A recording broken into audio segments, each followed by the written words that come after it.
انا عمو. فتح له وليد الباب. مين انت؟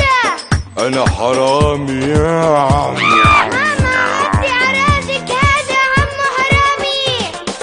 ماما خافت واتخبت بالغرفة، حكي التليفون عالشرطة واجوا قوام. ماما خافت واتخبت بالغرفة، حكي التليفون عالشرطة واجوا قوام. هرب الحرامي وسرق البيت، كان رح يخطف معتصم ووليد. هرب الحرامي وسرق البيت، كان رح يخطف معتصم ووليد. شو كان لازم اعمل؟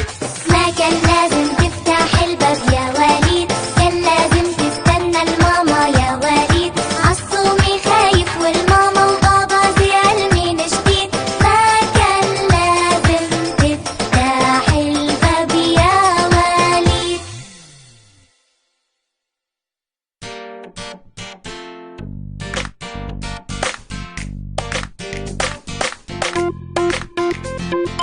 مرة عصومي ووليد، مرة عصومي ووليد، مرة عصومي ووليد قعدوا يلعبوا بالبيت. بابا كان طالع برا وماما بتقلي بالبيت. فجأة سمعوا جرس الباب، فجأة